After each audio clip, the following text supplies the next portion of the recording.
Shalom saudaraku, haleluya, puji Tuhan. Saya bersuka cita karena kita kembali bisa beribadah bersama pada hari ini. Dan saya masih melanjutkan dari seri khotbah tentang Trustful Heart. Jadi Bapak Ibu Saudara mungkin kalau belum mengikuti yang pertama dari minggu lalu, Bapak Ibu atau mungkin Anda baru pertama kali juga bergabung dengan ibadah online dari Abba Love Ministries Jakarta Barat ini, Bapak Ibu saya menyambut Anda, selamat datang. Anda bisa mengikuti khotbah-khotbah yang sebelumnya di YouTube channel kami, yaitu Abba Love Ministries Jakarta Barat. Sudah bisa search nanti di situ Abba Love Barat gitu saja ya. Nah sudah minggu lalu saya berbicara tentang trust issues.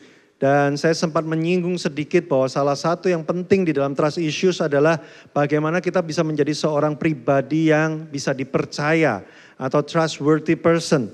Nah, hari ini saya secara khusus membahas tentang trustworthy ini. Bagaimana kita menjadi pribadi yang orang tuh rasa aman dan orang tuh bisa percaya kepada kita. Nah, kenapa ini penting Bapak Ibu? Dalam sebuah rangkaian dari bulan Juni, Trustful Heart, kita sudah membahas tentang percaya kepada Tuhan, bagaimana kita tetap berjalan bersama dengan Tuhan apapun yang terjadi.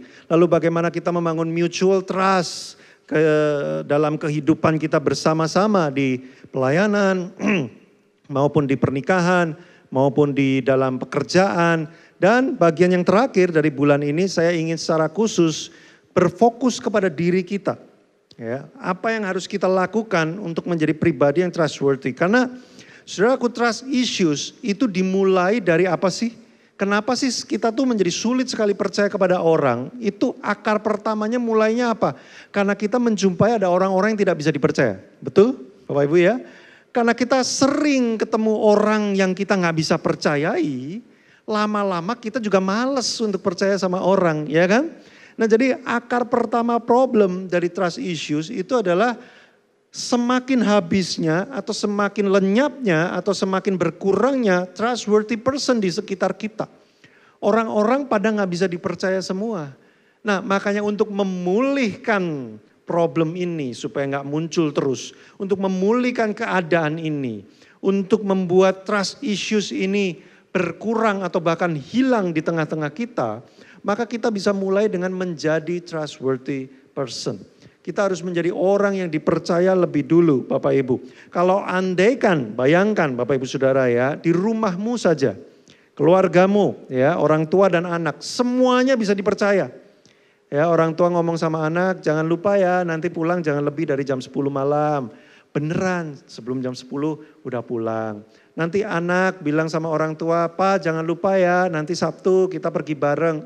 Papanya Sabtu pagi udah siap-siap nyiapin. Ayo udah siap gak pergi? Wih semua bisa dipercaya. Saudara saya yakin keluarga itu akan penuh dengan damai sejahtera. Gak ada curiga, gak ada rasa kayak gak aman.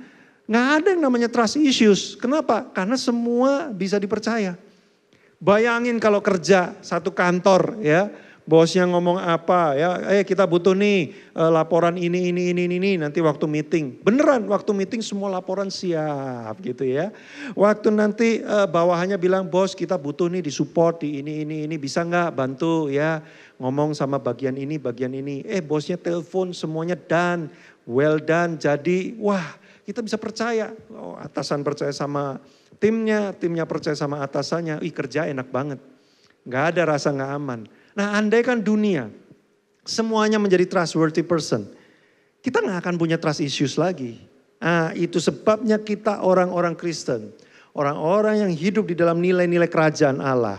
Kita harus menjadi pionir. Kita harus menjadi orang yang pertama. Dan gereja tubuh Kristus harusnya lebih bisa dipercaya daripada non tubuh Kristus. Tapi apa yang kita lihat hari-hari ini? Ya, orang gak mau lagi, aku gak mau persembahan di gereja, aku gak mau taruh duit di gereja. Ya, orang gak percaya duitnya dipakai buat apa. Nah Bapak Ibu Saudara itu sebabnya Departemen Misi Abba Love Barat selalu rutin menayangkan apa yang sudah dilakukan dengan persembahan misi Anda. Supaya kami ingin saudara melihat bahwa apa yang Anda tabur itu benar-benar ditaburkan di ladang misi. Ya saudara, bahwa kami ingin berusaha menjadi tubuh Kristus dan gereja yang trustworthy. Bapak Ibu Saudara, hari-hari ini orang sulit mempercayakan cerita kepada orang lain. Saya belajar sekali saudara, orang yang cerita kepada saya, orang yang konseling kepada saya belajar untuk tidak menceritakan kepada siapapun. Bahkan kalau pemimpin yang tidak berkepentingan bertanya, yang gak ada kepentingannya, gak ada hubungannya, saya belajar untuk, orangnya gak mau ini diceritakan. Nah, Bapak Ibu Saudara, kita mesti belajar menjadi trustworthy person. Kenapa? Dengan menjadi trustworthy person, kita akan mengubah banyak hal di dalam dunia ini. 2 Timotius 2 ayat 2 itu kalimatnya menarik sekali saudara ya.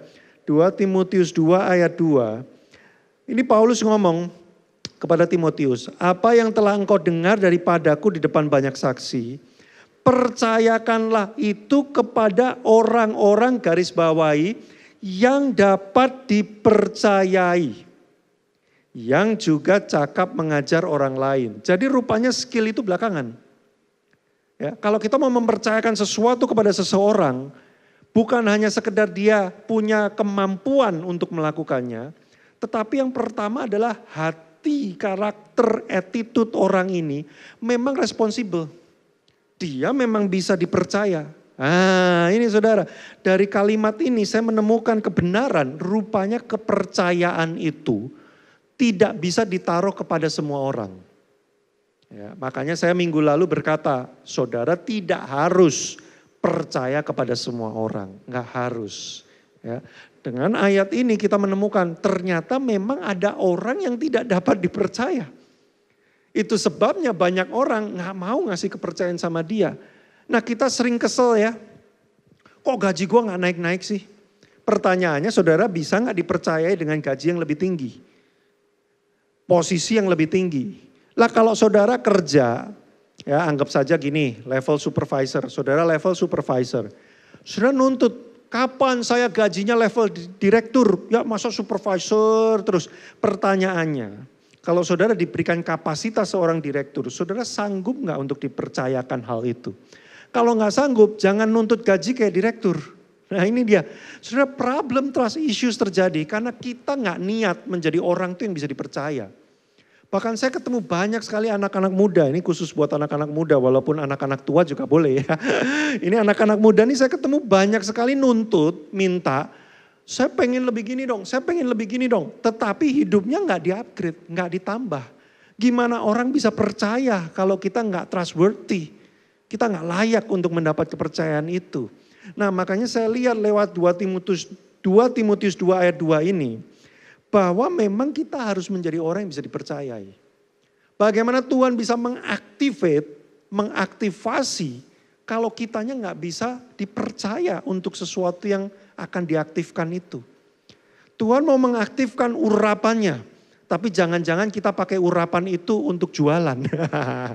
Ya, wih ini orang punya karunia bernubuat. Dia buka lapak saudara. Ayo sini datang ya bayar 100.000. Tuhan bicara ya kamu gini. Wah kalau saya jadi Tuhan ya males lah mau aktivasi. Ya gua activate ternyata lu malah jualan. Nah, kan gitu nggak bisa dipercaya saudara. Ya kalau kita lihat perumpamaan talenta itu loh saudara ya. Kenapa tuannya marah? Karena dia sudah mempercayakan sesuatu tapi ternyata orang ini gak bisa dipercaya. Kalau tahu gitu ya saudara baca kisahnya ya perumpamaan tentang talenta itu ya. Tuannya kan ngomong gini, ngerti gini ya kalau gue tahu situasinya bakal kayak gini. Gue taruh ke orang yang bisa dipercaya. Gitu saudara. Jadi memang menjadi trustworthy person itu adalah nilai kerajaan Allah yang sangat penting sekali. Dan itu bisa membawa banyak perubahan di dalam kehidupan kita dengan orang lain. Maka bagaimana kita bisa menjadi orang yang bisa dipercaya? Sudah trustful heart itu bukan hanya bicara soal mempercayai Tuhan saja. Mempercayai orang lain, memberi ruang untuk orang lain itu berbuat kesalahan. Bukan cuma bicara itu, tetapi trustful heart juga berbicara tentang bagaimana kita juga bisa dipercaya oleh orang lain. Yang pertama, kalau Bapak Ibu masih ingat minggu lalu saya bercerita tentang kasus Paulus dan Markus ya di penutup khotbah minggu lalu. Makanya yang belum dengerin setelah ini selesai langsung Ya, jangan berlama-lama lagi, ikuti khotbah minggu lalu. Karena saling berkaitan Bapak Ibu Saudara ya. Minggu lalu saya bercerita awalnya Paulus trauma dengan Markus karena pernah ditinggalin. Pernah digostingin. Nah, ya Saudara ya. Dia bilang Markus jangan diajak lagi ikut pelayanan. Tapi yang menarik dalam perjalanan waktu yaitu di Kisah Para Rasul 15 ayat 37, lalu di Kolose 4 ayat 10, 2 Timotius 4 ayat 11, nah sudah dimunculkan di layar. Saya nggak akan baca ayatnya, Bapak Ibu nanti baca atau ikuti khotbah minggu lalu. Markus menunjukkan bahwa dia pribadi yang bisa dipercaya. Walaupun dia sempat membuat kesalahan. Nah Bapak Ibu, poin pertama yang penting. Menjadi trustworthy person bukan berarti tidak pernah membuat kesalahan. Menjadi trustworthy person bukan berarti kita nggak pernah gagal. Menjadi trustworthy person adalah walaupun kita pernah gagal dan salah, kita menunjukkan niatan untuk menjadi lebih baik. Nah itu trustworthy person, poin pertama. Orang itu nggak bikin salah, ya namanya manusia masih bisa bikin salah. Tapi bukan soal bikin salahnya. Yang kita lihat setelah dia bikin salah, dia niat memperbaiki nggak? Nah itu problemnya. Kita menjumpai banyak sekali orang habis bikin salah, nggak kelihatan niatnya untuk jadi lebih baik. Loh kamu kok gini, gimana ya gini. Habis gimana? Ya memang keadaannya kayak gitu. Ya siapapun kalau kayak gitu ya pasti salah lah. Ya udahlah nggak usah dibahas terlalu panjang. Ini gimana gua mau percaya sama lu. Kalau attitude lu kayak begitu. Bener gak Bapak Ibu ya? Kerja sama orang kayak gini kan paling susah kan? Loh bos ini problemnya loh. Ini gini kerjanya gak beres. Ya habis gimana? Ya kalau gak mau cari aja orang lain. Loh bukan soal kesalahannya. Tapi niat untuk menjadi lebih baiknya. Nah itu yang kita temukan di pribadi Markus. Dia tahu Paulus ngamuk banget, mungkin dia diceritain sama Barnabas. Kan Markus ini keponakannya Barnabas ya. Barnabas mungkin cerita, gua belain lu nih di depan Paulus. Kita sampai berantem nih gara-gara lu kabur, ngawur aja lu. Kita lagi pelayanan, lagi repot-repotnya, lu kabur, gua pasang badan nih buat lu nih. Nah kalau kita diceritain kayak gitu gimana respon kita? Ada orang-orang yang gini, siapa suruh? Gua gak minta lu pasang badan. Paulus ngamuk ya biarin aja. Paulus mah siapa sih Paulus? Banyak kan orang kayak gitu kan. Gimana Tuhan mau percayakan sesuatu. Gimana mau diactivate kan susah. Sudah maaf ya. Saya menjadi orang Kristen ini dari tahun 94 saudara. Sudah 27 tahun. Pelayanan banyak sekali. Dan saya ketemu berbagai macam jenis orang Kristen. Dan saya harus katakan dalam hati, sering orang Kristen itu gak mau berubah menjadi lebih baik.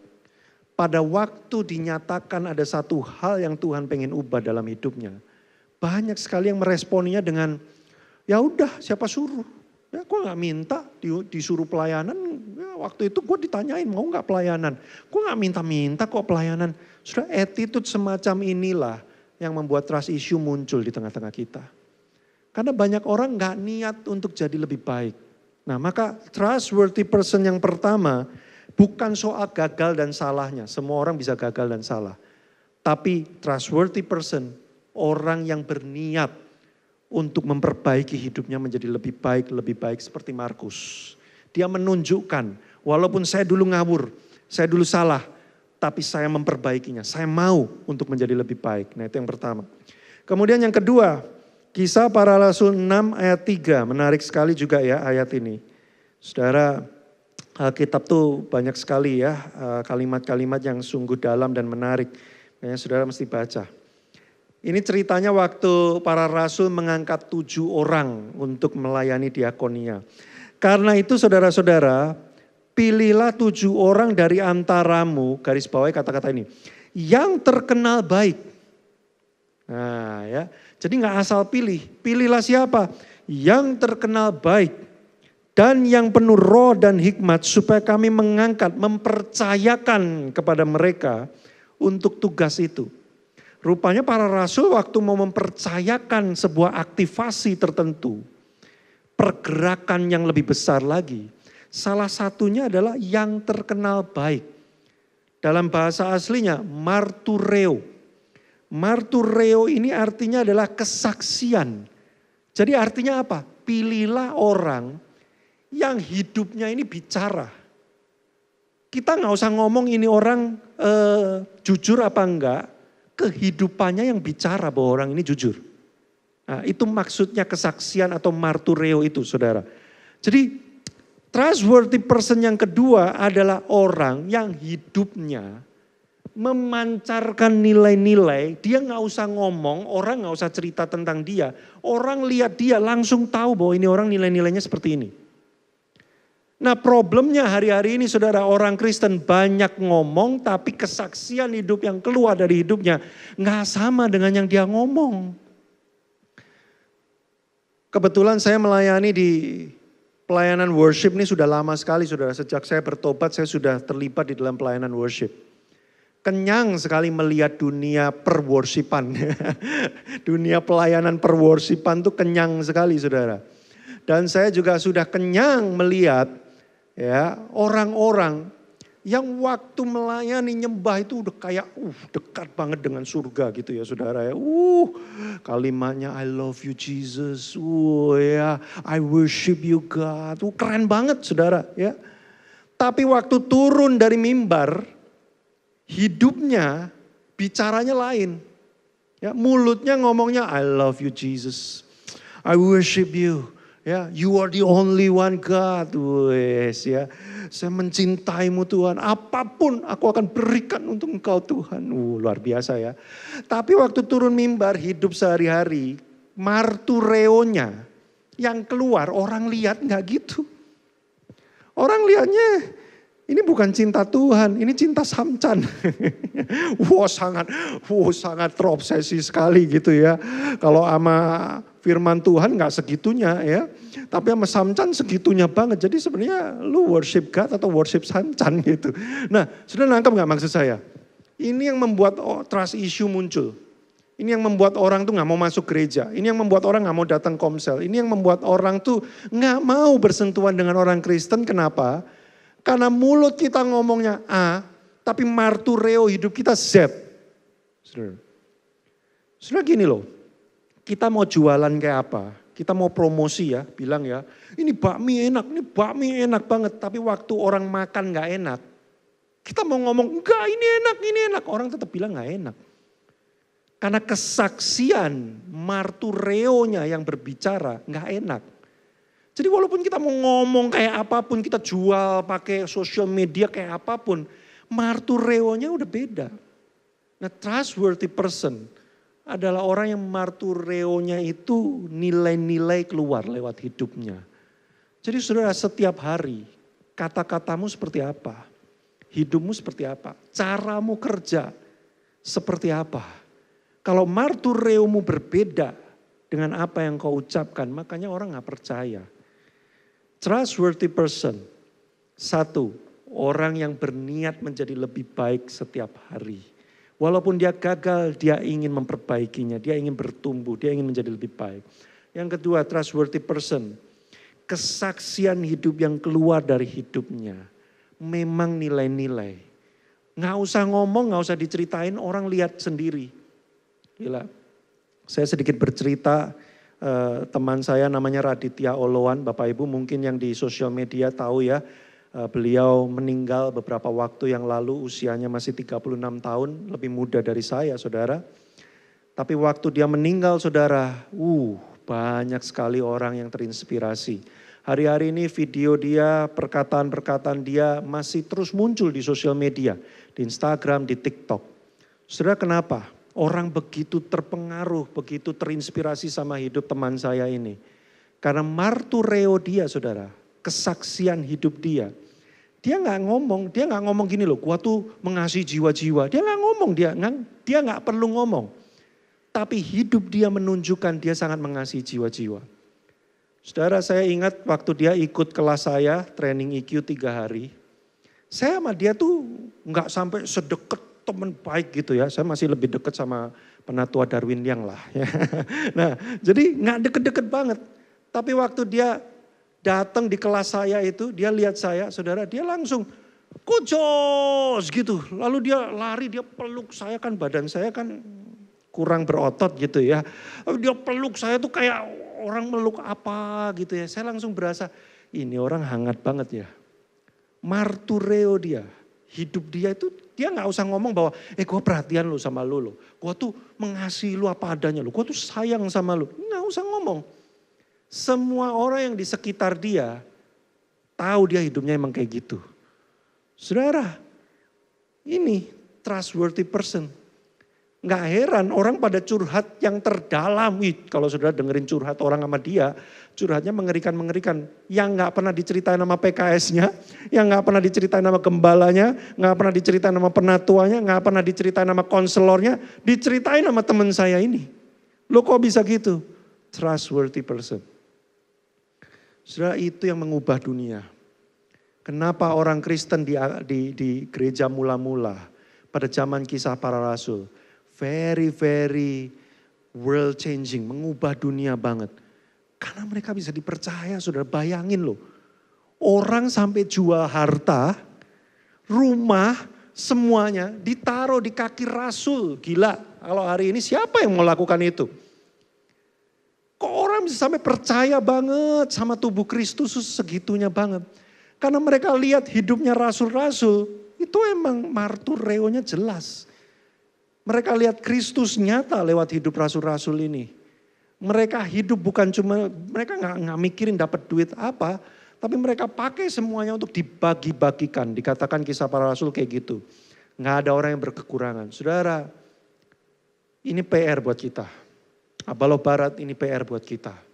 Bagaimana kita bisa menjadi trustworthy person. Nggak usah yang berat-berat kayak rasul lah ya, berat banget ya kayak rasul ya. Mulai aja lah dari komsel kita lah. Orang cerita, tahan mulutmu untuk gak ceritakan kepada orang lain. Kalau dia ngomong, tolong Kak jangan diceritakan sama siapa-siapa. Tahan hatimu. Saya tahu spirit of lambe turah memang beredar di mana-mana ya. Kita berasa kayak ini seru banget nih. Aduh, gatel pengen cerita rasanya. Sudah tahan mulutmu. Orang pinjam duit sama saudara, tahan mulutmu untuk ceritakan. Si ini pinjam duit sama gua loh ya, gini. Kecuali memang saudara niat nolong. Ya yuk kita tolong, yuk kita diskusi gimana caranya. Nah boleh saudara cerita. Tapi kalau saudara menceritakan hanya untuk, tahu gak ini orang ternyata gak punya duit. Gila dia sampai ngutang sama gua pada lihat. Tongkrongannya, mobilnya, makannya mewah-mewah. Ternyata gak punya duit. Hanya untuk itu saudara. Tahan mulutmu. Jadi trustworthy person. Suami-suami, jadilah trustworthy person buat istrimu. Kalau istrimu benar-benar percaya bahwa engkau tidak akan selingkuh, bahkan hanya dengan komen-komenan di DM Instagram saja. Jaga hidupmu benar-benar. Ya, kalau ada wanita-wanita halus, makhluk-makhluk halus tiba-tiba DM, halo kakak ya. Udah sudah langsung blok, itu yang saya lakukan. Ada pura-pura mau nyamar konseling, ya. Blok langsung kalau memang fotonya berbahaya, saudara. Istri saya kasih akses untuk bisa lihat semua DM, Instagram, dan sosial media saya, saudara. Saya berusaha menjadi trustworthy person buat istri saya. Istri saya berusaha menjadi trustworthy person buat saya, suaminya. Saudara, martureo, nilai kekristenan, nilai kebenaran kerajaan Allah itu harusnya memancar. Yang terakhir, saudara, trustworthy person adalah orang yang berani apa adanya. Ya, bukan seadanya loh, beda loh. Apa adanya sama seadanya tuh beda. Apa adanya tuh gini, kalau kita merasa kita gak setuju, kita harus berani berkata aku tidak setuju.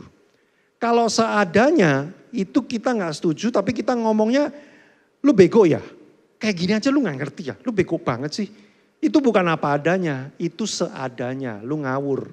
Ya adanya cuma segini ya gue kasih aja. Kalau apa adanya tuh gini, kita menunjukkan siapa kita tapi dengan cara yang bersahabat. Nah, saya ketemu ada orang-orang yang gini, ngomong tuh asal jeplak. Kalau orang Jawa bilang tuh asal jeplak gitu ya. Gak suka ngomong wah jebret gitu ya. Ngomong apa melukai orang lain terus ditanya kok kamu gitu sih. Lu kan gue apa adanya. Ya. Memang orangnya jelek ya gue bilang jelek lah. Masa gue bilang ganteng memang orangnya jelek kok ya. Wah itu bukan apa adanya. Itu seadanya lu gak niat. Ya. Nah apa adanya tuh maksudnya gini.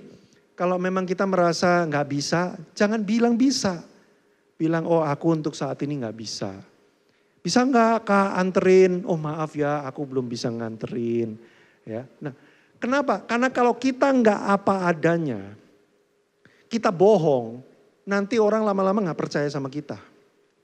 Ya, pernah nggak kerja sama orang? Bisa nggak bro dalam dua minggu? Tenang bos, bisa ya pasti jadi dalam 2 minggu ya. Tapi dalam hati, gawat nih kerjaan gue banyak banget nih, mana keburu nih 2 minggu. Setelah 2 minggu ditelepon, gimana udah kelar belum? Waduh sorry bos, ini kondisinya lagi pandemi ini nih, supplier lagi macet apa segala macam bla bla bla. Lu kalau nggak bisa bilang nggak bisa. Jangan nggak bisa bilang bisa. Jadinya gue gak percaya sama lu lagi. Nah ini dia. Trustworthy person itu menuntut keberanian. Keberanian untuk menjadi apa adanya. Dulu saya sangat bermasalah di area ini Bapak Ibu Saudara. Saya orang yang menjaga image banget. Dulu tuh saya berusaha kalau bisa semua orang tuh taunya saya baik. Ya. Saya kudus, saya baik, saya mulia, saya luar biasa ya. Jadi kalau mereka tanya sesuatu yang saya nggak tahu, saya pura-pura tahu. Kalau saya nggak setuju, saya gimana caranya menyatakan kesetujuan saya walaupun saya sebenarnya nggak setuju. Saya belajar lewat leadership, saya bersyukur ada di tengah-tengah leadership Abaloh Barat. Saya diajar oleh teman-teman sesama strategic leader dan kakak-kakak penatua. Bagaimana menjadi apa adanya. Saya pelan-pelan stimulus gitu ya. Untuk ayo apa adanya aja. Ya, kalau memang gak setuju bilang gak setuju. Wih sekarang saya apa adanya saudara. Ya, saya merasa kok gini ya. Kok kita ngambil keputusan gini ya. Kok saya merasa harusnya Tuhan kok bilangnya seperti ini yang saya dapetin. Saya belajar saudara menjadi apa adanya. Supaya apa? Supaya teman-teman yang memimpin bersama dengan saya, kakak-kakak yang mempercayakan tanggung jawab kepada saya, bisa percaya. Karena kalau saya bilang gak bisa artinya saya gak bisa. Kalau saya bilang bisa artinya saya bisa. Dulu awal-awal saya bisa semua. Bisa gak Wan? Bisa ya. Bisa gak Wan? Bisa. Ternyata kagak ada hasilnya. Lama-lama kan orang juga, wih habis ini kalau ngobrol sama Iwan, kita harus menebak. Yang benar yang mana? Yang ini benar atau enggak benar? Nah, saudara pernah enggak ketemu orang kayak gitu? Ngomong sama orang ini, kita mesti penuh dengan hikmat gitu ya. Kita mesti nebak-nebak. Yang ini ceritanya benar enggak? Yang ini dia bisa beneran apa dia enggak bisa? Nah, saudara trustworthy person tidak seperti itu. Butuh keberanian memang untuk kita menjadi apa adanya. Nah, saya tutup Amsal 29 ayat 5 saudara. Jangan lakukan ini ya. Don't try this, Amsal 29 ayat 5 ini saudara ya. Ini sebuah peringatan warning. Orang yang menjilat sesamanya. Membentangkan jerat di depan kakinya. Kaki siapa? Kaki yang menjilat. Kalau kita menjilat orang lain, kita bermanis-manis padahal hati kita enggak. Waduh kakak luar biasa banget ya habis potong rambut keren banget. Padahal dalam hati potongan apa ini kok kayak begini gitu ya. Wih tadi khotbah kakak bagus banget loh kak ya. Aku sangat diberkati sekali dengan khotbah kakak hari ini. Padahal dalam hati tadi ngomong apa muter-muter gak jelas. Sudah hati-hati engkau sedang memasang jerat bukan buat orang yang kau jilat. Tapi buat dirimu sendiri. Kenapa? Karena suatu hari kalau sampai orang ini tahu perkataanmu tidak bisa dipercaya. Dia akan langsung tutup, selesai. Gua gak mau lagi percaya sama orang ini. Kita menjerat diri kita sendiri. Makanya saudara, hati-hatilah. Menjadi trustworthy person butuh keberanian untuk apa adanya. Apa adanya tidak sama dengan seadanya. Maka saya rangkum saudara, mari kita bersama-sama belajar yuk, Abaloh Barat menjadi trustworthy person yuk. Saya percaya gini loh, kalau di komsel-komsel semua orang bisa dipercaya. Keluarga-keluarga bisa dipercaya. Orang tua bisa dipercaya. Anak bisa dipercaya. Pemimpin bisa dipercaya. Setiap tim yang melayani, mengambil bagian untuk menjadi trustworthy person. Saudara, betapa indahnya persekutuan kita dalam tubuh Kristus ini. Kita enggak ragu-ragu lagi, kita enggak was-was, kita enggak insecure. Karena kita selalu bisa percaya dengan orang yang kita percayakan. Dimulai dari trustworthy person. Yang pertama, kita bukan orang yang tidak pernah gagal, tetapi orang yang berusaha bertumbuh setiap hari, menjadi lebih baik dari sebelumnya. Ingat cerita Markus dan Paulus. Yang kedua, trustworthy person adalah orang yang martureonya, hidupnya bersaksi bahwa nilai-nilai yang dia pegang terpancar lewat hidupnya. Yang ketiga, dia orang yang punya keberanian untuk menjadi apa adanya. Jika ya, katakan ya. Jika tidak, katakan tidak. Selebihnya berasal dari si jahat.